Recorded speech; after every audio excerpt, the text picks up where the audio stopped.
Hello and welcome everybody to today's video. Since my character design videos are always so well received, thank you so much for the support on them once again. I brought another fun little idea for that today. In this video, I'm going to turn 3 of my favorite flowers into humans. So let's just jump right into it. Fun fact about this design sketch reference sheet.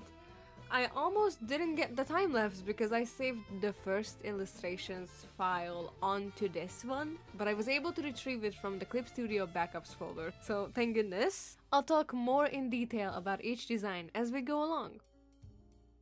The first one is Sunflower. I'm curious if you guys were able to guess which flower each of these characters were just from the designs before we even got into every single one of them, so if you did, leave it down in the comments below. For this character, I'd like to imagine that they're very tall, since sunflowers are also very tall. At least from my perspective they are. I looked up all the flowers' meanings and symbolisms as well, and sunflowers, unsurprisingly, turned out to symbolize positivity and luck. So I thought making a happy-go-lucky type character would be great for this flower. Oh, I also at first wanted this character to be a guy, but then they were giving so much gender, I thought non-binary fits so much better. They came out pretty androgynous in my opinion, and I kinda like that for them. With Sunflower, I just knew it had to be a dark-skinned character with bleach blonde hair. It just makes sense in my head. I added some simple gradients to the hair for added effect. And it was my first time drawing stylized dreadlocks, and I had a lot of fun with it. As for the fit itself, I just feel like this is an outfit you'd see on someone walking through a sunflower field. The only thing missing is a cute straw hat, to be honest. What I also realized after I colored it was that I probably actually have this entire set of clothing too, and I have worn it in the past for a picnic with friends. Fun connection to have with this character, I guess. It does bring back great memories.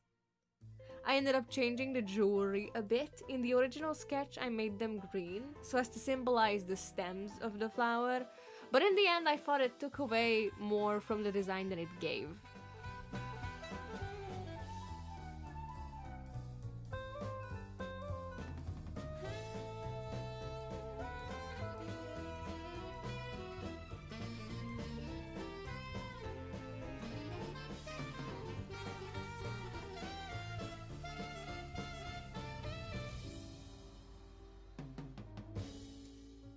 Next up is Lavender. Lavender's symbolism is like silence, purity, grace, so obviously my first thought was a noble lady out on a walk in her flower garden, but also kinda reserved, so the focus wouldn't be on the clothes but rather the hair. I made the hair and the sleeves of the clothing very lavender flower shaped, but more so the hair. I really liked playing with the hair on all of these characters. I once went out to a lavender field to snap some flowers with my family. It was really fun, and I even bought some lavender essential oil at their shop. It smells great when I put it into my humidifier. I just love the smell of lavender.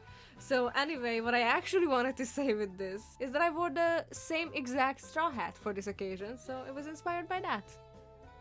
I also tried to symbolize the silence meaning of the flower with her mouth being closed.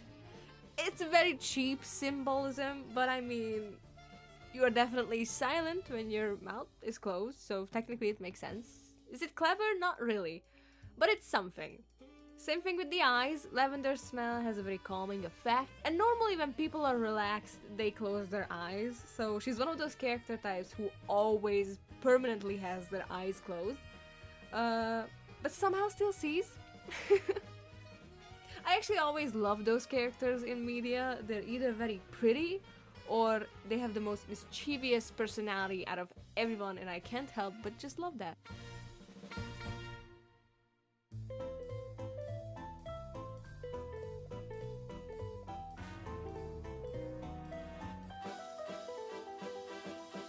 Last up is Rose, probably my favorite design-wise. At first he was meant to be a woman, but while sketching the hair in the original sketch ref sheet, I thought to myself, wouldn't it be more fun if it was a man though?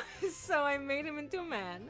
The length of the hair was the only technical change in my design direction, to be honest. Red roses symbolize love, as we all know, and all roses have spikes on their stems, so you bet I had a lot of fun with this.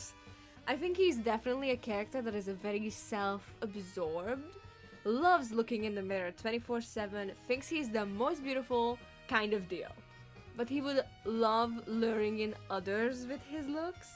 Maybe his sash, if it's what it's called in English, I'm not entirely sure, is like so big it conceals all the spikes and straps on his outfit, but get too close and you'll get pricked. I thought since this flower symbolizes love, it'd be so much more fun to go against what's expected of a rose design and go the complete opposite direction with it, since roses are so popular anyway, you know? I just love characters like him, the unapproachable beauty, sassy, gorgeous, and probably a brat. I mean, the favorite OCs of mine are also kind of that archetype, to be honest.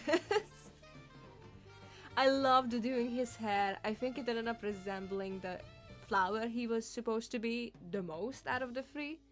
I recently watched Drag Race with a friend, and one of their red sashes really reminded me of flower petals, so that's what inspired this. As for the bodysuit, spikes and straps to contrast everything else going on. Also a dark shade of green, as it is supposed to be the stem after all. I just didn't like a more vibrant green with this because I felt like it took away attention from his face and the sash itself. I also thought about making his eyes black without any shine, so dead eyes, but I didn't think it would fit him too well after all, so in the end, I just made his eyes look alive with a little bit of shine in there.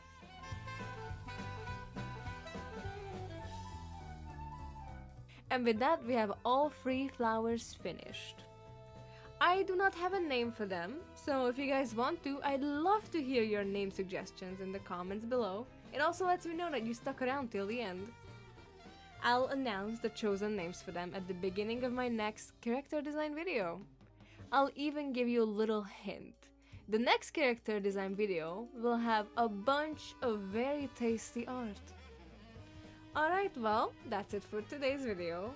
Tell me what you thought down in the comments below, and if you enjoyed your time here, please leave a like and subscribe.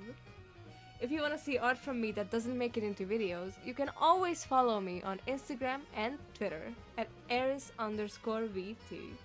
And if you'd like to read my webcomics, you can find my creator profile by searching eris.png on Webtoon. But all the links will be in the description. I'll see you all next time, but until then, bye bye!